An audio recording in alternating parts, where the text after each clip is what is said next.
What is up, Wilkie Nation? Welcome to another episode of Just Tap Tasting, where we taste some beers here at the Wilkie that we've just tapped. And today, we're working with a brewery that's been around for quite some time. They're quite large, and that brewery is Sierra Nevada. They're still making really tasty beers. One of the beers that we have with us today is a new one to their portfolio, but it's a new year-round beer. And it's one of a very popular style at this time, but not a lot of people know about it. And it's the Sierra Nevada Otra Vez, which is a gose-style beer. Which a little bit about that style is gose's a traditional German-style beer brewed with coriander and salt. And so the interesting thing there is traditionally it's going to be about 50% of the malt bill is going to be a malted wheat. So it's going to give some of that round kind of flavor profile that you get from wheated beers. And then you got the salt and the coriander. Well, if you're paying attention to your brewing history, salt doesn't fit into the German purity law known as the Reinheitsgebot, which is saying that you can only use 4 ingredients. Well, one of those 4 ingredients is not salt. But they've given them an exemption for this beer because it being considered a regional specialty.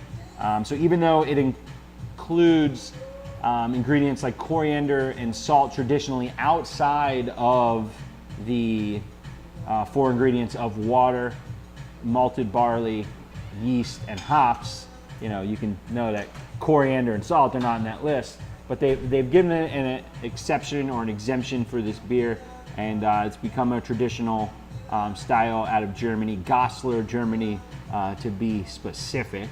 And it's known for its kind of lemony, kind of tartness, a little bit of an herbal quality as well, and then a strong salty flavor. And the salty component usually comes from like a local water source that is, salty, or salt being added, which is more common nowadays.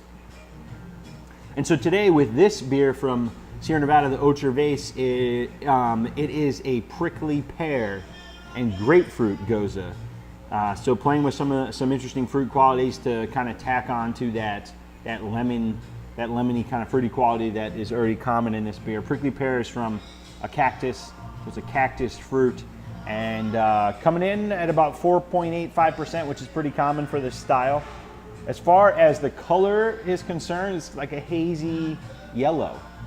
A little bit of I would just say haze to it. You can see through it. It's not really cloudy, but hazy. Let's see what's going on the nose. Nose is kind of a strange funk, a little bit. Maybe that's the aroma profile of a prickly pear. Not something that I've spent much time with myself, but a very intriguing nose. A little bit of kind of tart, little like acid kind of showing through. Let's see what it tastes like.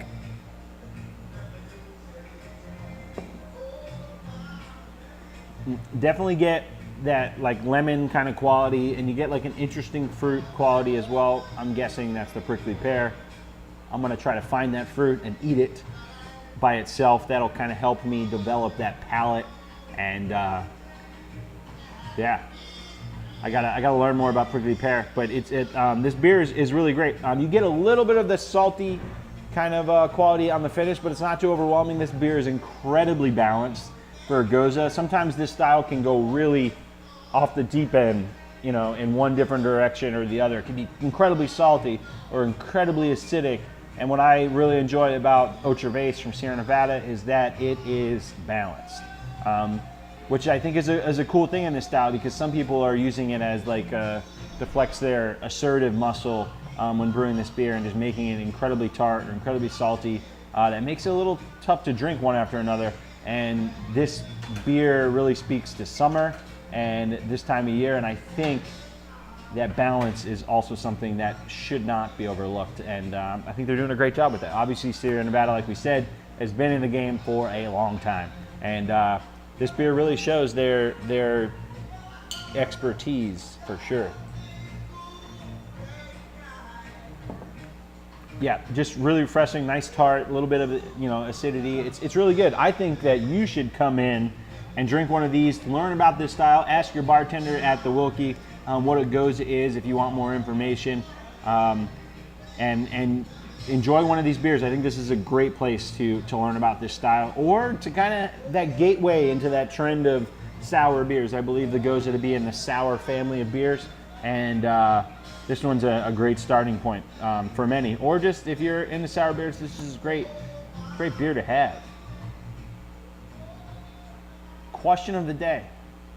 It just makes sense that I want to know: have you caught the sour train?